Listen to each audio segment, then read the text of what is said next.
Oke, langsung aja kita bahas tentang masinis. Ya, masinis. Kalian tidak salah dengar, masinis. Why masinis? Karena banyak orang yang baru lulus dan dia nggak tahu cara daftar masinis itu seperti apa.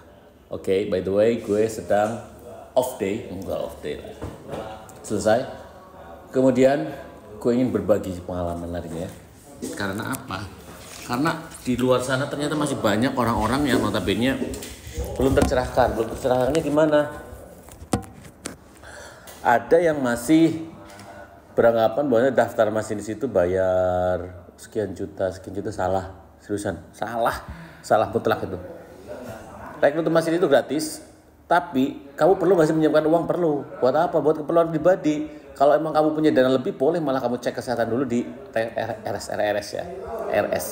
Cek aja, bilang ke dokter atau ke pihak rumah sakitnya mau cek medical check up paket daftar CPNS. Wow. Untuk harganya tergantung dari rumah sakitnya ya.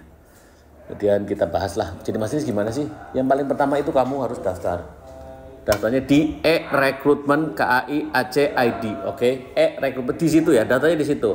Contoh kemarin ada rekrutmen untuk D3, D4, S1. Silakan dibuka, dibaca. Untuk yang SLTA ditunggu kapan lanjutnya, karena menurut gua dari hasil belajar kalian ya, yang kurikulum merdeka kan udah ada yang lulus nih, ya kan, bener gak sih? Nah, dari situ menurut gue sih akan ada penyesuaian syarat, penyesuaian komposisi mapel ya. Karena kan setahu gue itu di ujian sekolahnya itu ada 5 gak sih? Kayak matematika, bahasa Inggris, bahasa Indonesia, terus 2 pelajaran yang boleh milih gitu gak? Konsepnya gue gak paham, intinya ke arah situ. Jadi akan penyesuaian ke arah situ. Tapi kalau besar kemungkinan ya, kalau menurut gua, kalau kalian dua mapel itu pilihnya matematika lanjutan atau enggak fisika atau enggak kimia atau enggak matematika, fisika, kimia, biologi. Menurut gue itu masuknya kalau sisi IPA sih, menurut gua itu masuknya komposisi IPA. Jadi is okay, kemungkinan itu bakal masuk sih, dalam artian lolos, bukan lolos, jadi masuk ke kriteria untuk jadi pegawai yang lulusan IPA menurut gua. Tapi untuk komposisi yang lain, variabel yang lain ditunggu aja ya kabar lanjutnya. Karena apa? Karena ya gini ya, untuk syarat itu murni mutlak sudah ditentukan oleh perusahaan. Jadi sekalipun nanti kamu akan intinya protes, kok syaratnya kayak gini, kok syaratnya gini, lulusan SLTA-nya segini, misal nilainya segini, terus lulusan sarjananya segini, diplomanya segini, syaratnya gini, udah, itu nggak akan selesai. Menurut gue itu nggak akan masalah yang tidak akan selesai. Dalam artian selesai gimana?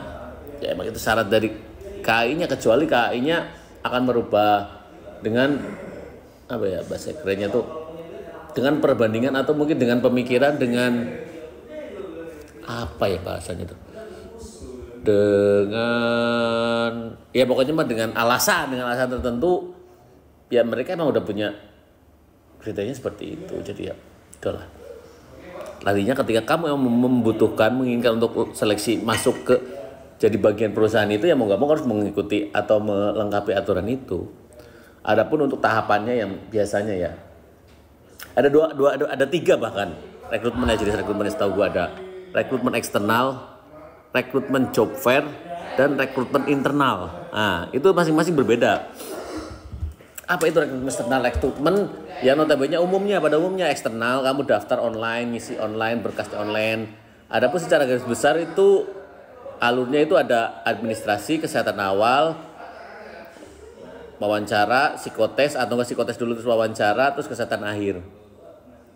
Nah itu alurnya ya untuk menjadi atau harus lolos, dan kalian harus lolos di setiap tahapnya. Karena setiap tahapnya itu bersifat menggugurkan. Kalau ditanya tahap mana yang paling berat, semua tahap menurutku bersifat menggugurkan, seharusnya berat dong. Kalau ditanya bisa nggak sih lolos, ya nyatanya ada yang lolos. Terus berat nggak? Kalau ditanya berat, nyatanya ada yang gagal.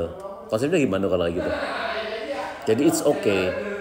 Terus kapan kita mulai mempersiapkan? Mulai dari sekarang. Persiapannya apa aja? Mulai dari kesehatan. Kalau menurut gua, karena kesehatan itu kan hasil dari representasi atau hasil dari kamu menjaga kesehatan kamu selama ini, itu kan hasilnya kan.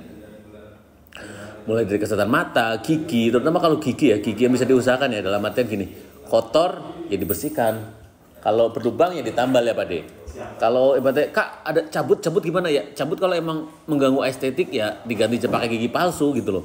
Konsepnya itu gimana caranya kamu jadi tampil sempurna versi kamu, ya. Tampil sempurna versi kamu. It's okay. Kak saya kan ini, saya kan itu. Oh, kalau udah kayak gitu gua no comment, angkat tangan karena larinya kita tujuannya gimana tampil sempurna, ya kan? Untuk lolos seleksi, ya kan? Hal kayak gitu, sesimpel itu ya kan? Jangan muncul ininya, itunya aja. Oke.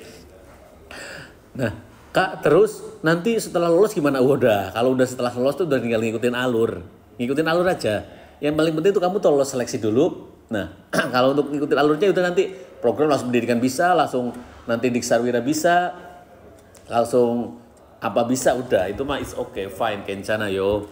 Bahkan nanti kalau setelah kamu dinyatakan lulus tuh udah ada uang jajan. Kak, nanti pendidikan bayar berapa? Gratis seriusan. Oke, ini kita bahas masinis ya. Kalau emang ada yang belum paham, ada yang belum masih ada ragu-ragu, tulis aja di kolom komentar. Kita akan bahas di konten di YouTube mungkin, di YouTube bisa, di sini di TikTok bisa, di TikToknya di Mas Abe ya. Kalau nggak di IG di adi_abbas pakai Z. Gabung aja ke grup Telegram. Syaratnya kamu kirim bukti subscribe YouTube Adi Basuki, kirim ke adminnya Adibas. Oke. Nanti di approve. Kemudian untuk lain-lain halnya ya itu anggir ya beda. Oke. Untuk lain halnya ya udah nggak apa-apa, tinggal ngikutin aja. Ditunggu aja untuk rekrutmen yang SLTA. Karena menurut gue sih lagi penyesuaian berkas, penyesuaian syarat dan ketentuan. Kan penyesuaian sekarang kan lagi apa? Kurikulum Merdeka itu sih menurut gue. It's okay, ikutin aja, slow aja. Jangan merasa wah kurikulum Merdeka kayak gini ya udah. Karena itu kan udah aturan dari atas, dari pusat. Jadi tetap semangat, tetap terus mempersiapkan diri, upgrade pengetahuan juga. Selebihnya ya bertarung sampai hancur. Kalau hancur ya berdiri lagi, coba lagi. Selama kamu masih masuk dalam kriteria yang diperlukan, ya kesempatan itu selalu ada. Lain halnya kalau kamu udah usianya jurusannya beda, itu lain cerita ya. Kita berbicara tentang harus sesuai dengan kriteria. Karena kalau kamu bahasnya tentang, saya tidak sesuai kriteria gimana ya? Ya susah ya Pak De. Ya karena kan itu kriteria yang dibutuhkan dari perusahaannya. Ya gini aja, karena gimana ya? Kamu mau perbandingan analoginya gimana? Aku pun bingung. Pokoknya sesuatu yang udah diperlukan permintaan dari perusahaannya ya mau nggak mau kita penuhi. Karena kan kita ingin masuk ke bagian itu. Yang paling penting daftar kereta itu gratis seriusan. Gue berani menjamin. Karena gue pun nggak punya keluarga di kereta cuy. Sebelumnya belum ya Allah nggak punya. Oh kurang dalam ya. Kalaupun nanti pada akhirnya kamu tetap percaya dengan hal itu nggak apa-apa. Aku nggak menyalahkan tentang kamu percaya dengan hal kayak gitu. Karena mungkin circle kamu atau lingkungan kamu yang membuat kamu terdoktrin untuk mempercayai hal-hal kayak gitu ya kan. Bahkan ketika kamu percaya bumi itu datar atau bumi itu lonjong, bumi itu bulat, it's okay. Fine, kencana yo. Tapi yang paling pasti itu kamu adalah orang yang paling pertama bertanggung jawab tentang masa depan kamu. Paham? Udah itu aja. Assalamualaikum.